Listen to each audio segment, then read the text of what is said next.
Welcome back, Guardians. Profane here. Thanks for checking out the video. Today's video will be all about Titans, as we dive into the best current PvE builds for Titans to use in Destiny 2.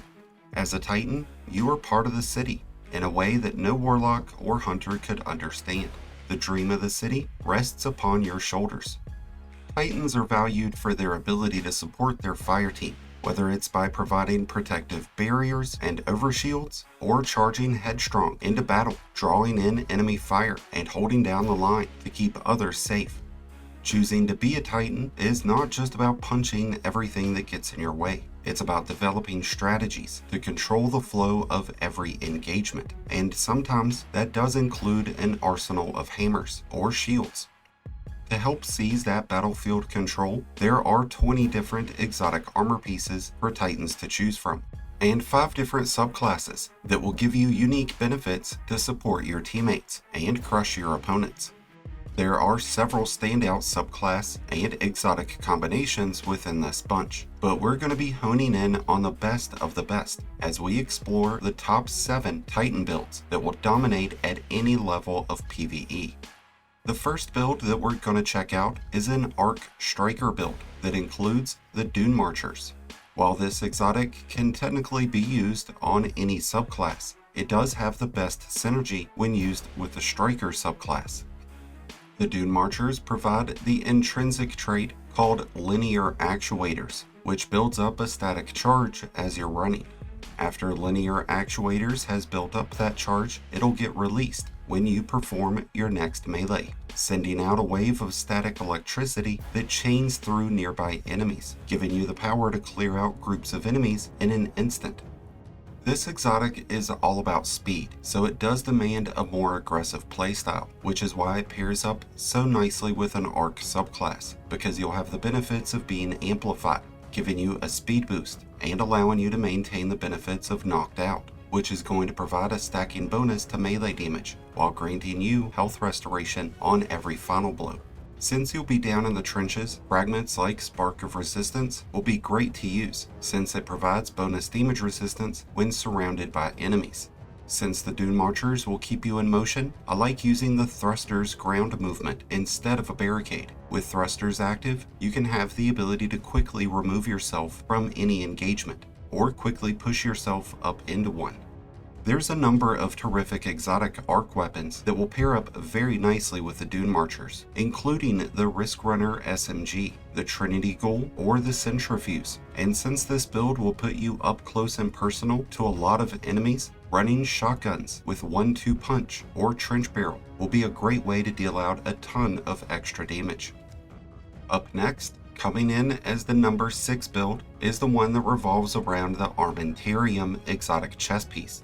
And technically, this counts as much more than just one build. This is like the Swiss Army knife for Titans. This exotic provides exceptional benefits that can be utilized on any subclass. The Armentariums comes with the intrinsic trait called And Another Thing, which gives us a second grenade charge. When used on a strand build with shackle grenades, the Armentariums gives you an endless supply of suspensions to keep your enemies at bay. And with Thread of Mind, in combination with Thread of Generation, you'd never be without the ability to suspend targets and stun unstoppable champions. Using the Armentarium with a solar build can be a dominating force when you're able to light up the battlefield with a ton of incendiary grenades that are going to trigger Scorch and Ignitions. And with the use of Ember of Resolve, those grenade kills will trigger Cure, providing you with a nice ongoing source of health recovery. Using fragments like Ember of Searing will generate fire sprites, which will grant bonus grenade energy, while fragments like Ember of Ash will increase the amount of Scorch that gets applied to enemies. The Armentariums also synergizes very nicely with Arc and Void builds, where you can have continuous ionic traces getting generated because of the Touch of Thunder, or have overpowered vortex grenades that will weaken enemies, granting you Devour and providing your weapons with volatile rounds when using the combination of Echo of Undermining, Echo of Instability, Echo of Starvation, and Controlled Demolition. With any of these subclasses, the Armentariums will greatly benefit from the use of weapons that have weapon perks like Demolitionist, which is going to regenerate additional grenade energy for us. Next up at number 5 is another exotic that will provide you with a lot of versatility in your gameplay, as you'll be able to run the Heart of Inmost Light with most any subclass, and you'll have a ton of success, and more importantly, a ton of fun. This exotic comes with the Overflowing Light intrinsic trait. Using one ability empowers the others. Empowered abilities regenerate faster and deal more damage, and in the case of a barricade, they'll be able to take more damage before busting. This empowerment will stack once using a second ability, giving you more of a bonus.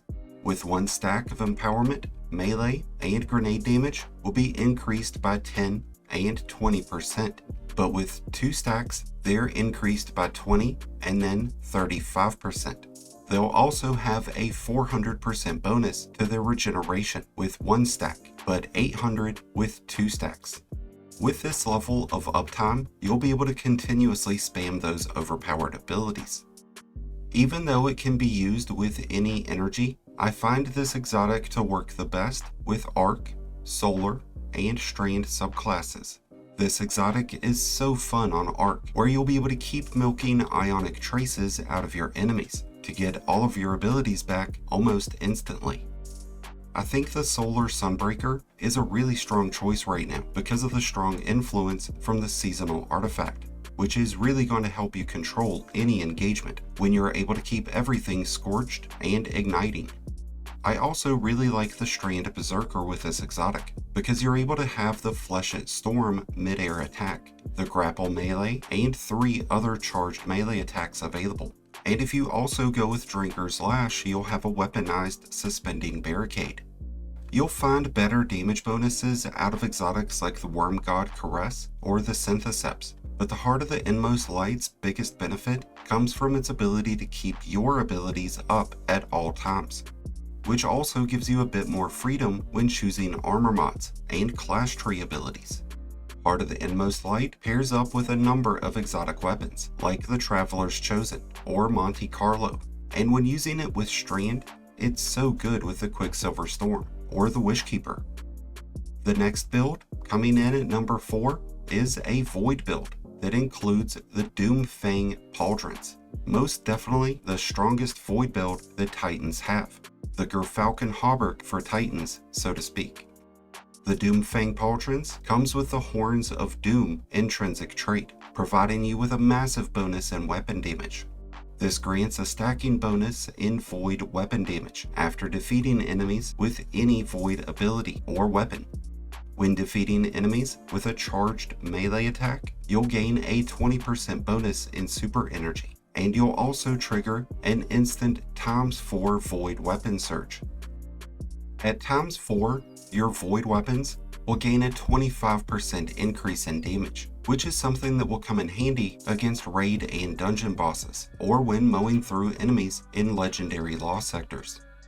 There's a number of powerful Void exotic weapons that will pair up with the Doomfang. The Graviton Lance and Luminarch are among the most effective, but the Leviathan's Breath can really put up some big time damage, especially with a ×4 weapon surge. With the Doomfang, you'll also gain an additional shield throw with your Sentinel Shield Super, and hitting enemies with your shield will extend the duration of your Sentinel Shield Super. The protection and damage bonuses provided by Ward of Dawn is something that will be much more beneficial in most in-game encounters that you'll find in raids and dungeons. But when you have a lot of heavy groups of rank and file enemies, the Sentinel Shield ability is absolutely amazing, and it will last so long. The combination of Echo of Instability and Controlled Demolition will keep enemies volatile, and when volatile enemies explode, will grant the entire team with health regeneration. And when we also use Bastion, we can provide the team with a constant source of a Void Overshield, reducing incoming damage by 50%. So not only are we getting a build that's going to dominate over top of enemies, but it's going to keep everyone on the team protected. With our next build, we move into the top 3, and we're going to be looking at the Cuirass of a Fallen Star. This Arc Striker build is all about overwhelming power, and it revolves around the use of its devastating supercharged Thunder Crash. The Glorious Charge intrinsic trait grants a 100% increase to the damage of Thunder Crash. With the power to delete almost anything right off the board, you'll need to have your super energy back as quickly as possible. And with fragments like Spark of Amplitude, you'll become a fountain of orbs, regenerating your super and helping teammates build back theirs. By throwing on pulse grenades with Touch of Thunder, you can keep ionic traces generated to keep your grenades, melee, and class ability refueled, making it a lot easier to regain that super energy. And it never hurts to use armor mods like Heavy Handed, Firepower, Reaper, or a Harmonic Siphon mod. What I like most about having this overcharged super ability is getting to add in the Ballistic Slam. Get a little bit of momentum, jump up in the air, strike your enemies with the Ballistic Slam, get all the weaklings out of there, and then hit the big guys with the juice. As was the case with the Dune Marchers, the Trinity Ghoul, the Risk Runner, or the Centrifuge would all be fantastic exotic choices to use with the Cuirass. But there's other exotics that would be more advantageous towards regaining our super energy faster, like the Bad Juju. Legendary weapons with perks that provide bonus super energy, like Well-Rounded or Thresh, would also be great to have. And now we slot into the number 2 slot, and we're checking out a Solar Sunbreaker build featuring the Pyro Gale Gauntlets. A relatively new exotic, but one that has redefined what it means to be a Sunbreaker, as this exotic converts the long-winded Burning Maul into an overpowered single-shot super. This super starts as a devastating slam, but it's finished by a swarm of solar cyclones that will continuously scorch and ignite targets. With the addition of this season's artifact, this has become an extremely high-powered super that is perfect against champions, tormentors, and damn near every raid and dungeon boss. The Pyro Gale Gauntlets provides a secondary benefit, enticing you to use the consecration aspect, as it will provide you with bonus Scorch and its very own Solar Cyclone. Even with the extra bit of damage that you'll be able to cause, most Titans would prefer to use Sol Invictus. With the Solar Fragment Ember of Ashes, we'll be able to apply twice the amount of Scorch when we perform our super. And to get our super energy back faster, we can use Ember of Wonder, which is going to create orbs when we rapidly defeat enemies with ignitions. The Sunshot has become an extremely powerful exotic weapon to use with the Pyro Gale, especially this season, but there's also the Dragon's Breath, the Polaris Lance, Tiku's Divination, the Skyburner's Oath, and a number of legendary weapons that come with Incandescent that are all going to feed right into our use of the Pyro Gale. And now we've reached the top, the best PVE Titan build in Destiny, and this is more of a combo build, sort of a night and day type thing. The exotic that we're focused around is the Syntheseps, but we have a solar version and a strand version. And before we look into how the Syntheseps will function with each of these subclasses, I want to address the fact that I'm not including the Worm God Caress. And this is why. It's much like the Sunbracers with Warlocks. It's a lot better suited when you're running content by yourself, where you'll be able to focus on getting those continuous melee kills without worrying about teammates shooting them before you get there. Since Worm God doesn't increase your super damage, and it requires you to devote so much focus towards repeatedly seeking out more enemies to defeat with your melee, which takes away from your ability to use your weapons, most players find it much easier and just as effective to just run the Syntheseps. Alright, so the Syntheseps grants us the Biotic Enhancement's intrinsic trait, which does a couple of things for us. We're getting a 50% increase to our super damage, a 165% increase to our melee damage, and a 100% increase to glaive damage whenever we're surrounded by enemies. This requires at least 3 enemies to be within 15 meters. So to maintain its benefits, you'll need to play more aggressively, and that's why the Syntheseps is so cohesive to both the Solar Sunbreaker and the Strand Berserker. With the Sunbreaker, you have the benefits of an overpowered throwing hammer, giving you a continuous source of cure, and triggering Soul Invictus, providing enhanced ability regeneration and damaging enemies that stand within it. And at the same time, each hammer throw will be charging up stacks of Roaring Flames. Roaring Flames won't increase the damage of your throwing hammer, but it will increase the damage of your other solar abilities, including Hammer of Soul. Since this exotic will have you down in the trenches, shotguns are going to be an obvious choice to add into your loadout. Unfortunately, 1-2 punch doesn't work with throwing hammers or consecration, but we could still reap the benefits of increased shotgun damage thanks to trench barrel or surrounded. It's worth noting that the solar version of the Syntheseps is able to perform at the level that it does right now, largely in part due to the seasonal artifact and its heavy influence on solar abilities and solar damage. And it's for that reason that I believe the strained variant of the Syntheseps to be a much more effective and overall a much more powerful build, and that's with or without the use of the seasonal artifact. When we combine the Synthos with a Berserker build, we get 3 Frenzied Blades, plus the option of a Grapple Melee and the Fleshet Storm that would all have increased damage. We also have Blade Fury, one of the most high-powered super attacks that's currently available, and it's getting a damage bonus whenever we're nearby enemies. Going with Strand means we also gain the benefits of Woven Mail, which can be provided by the Thread of Warding fragment or Into the Fray aspect. With Woven Mail active, we'll have an extra 45% bonus to our damage resistance, which we'll definitely need when we're down in the dirt. With Banner of War, we'll get even more of a bonus to our overall damage, but just as importantly, we'll have a constant source of health recovery, getting provided to us and any nearby teammate. With fragments like Thread of Fury and Thread of Generation, we can maximize on our ability uptime, so that we can take full advantage of the bonus damage that the Syntheseps is providing. The Quicksilver Storm is definitely a top choice to pair up with the Berserker, and since we'll be up close to our enemies, the Final Warning will be a great option as well. But the Navigator Trace Rifle will provide some unique benefits that are really hard to pass up on. It grants you and allies Woven Mail, and it even has the ability of creating a Tangle Point that you can use to continuously chain grapple melees.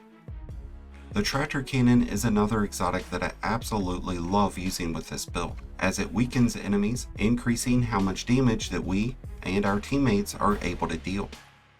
Unlike the solar version of the Synthos, 1-2 punch will work with the Berserker. It'll work with our grapple melee and our Frenzied Blade, but not the Fleshet Storm. And with our grapple melee, it actually provides 50% extra damage than it does with Frenzied Blade, giving us a 150% increase. So having a shotgun with 1-2 punch will definitely be a smart choice. And since this build revolves around our abilities, you'll want to look for legendary weapons with perks like Demolitionist, Grave Robber, or Pugilist. Since every mission and activity in Destiny is filled with swarms of enemies, and most every raid and dungeon boss encounter includes at least a few extra enemies during their damage phases, this will be an absolutely perfect build to use at any level of content during Season of the Wish and Into the Light.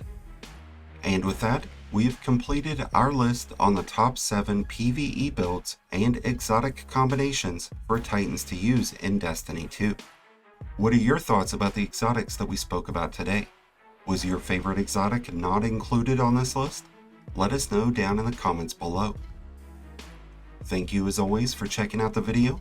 If you enjoyed and found it helpful, then be sure to hit that like button below, along with the subscribe button if you're new. Both are greatly appreciated, and both really do help support the channel. If you're a new Light Guardian, just starting your journey, or a battle-hardened veteran, just looking for a new home, then be sure to check out the Discord link that's in the description below, and join one of the greatest communities in all of Destiny. You'll also find a series of Destiny item manager links to all the different builds that we discussed today. And until next time, Guardians, this has been Profane, wishing you all some happy hunting.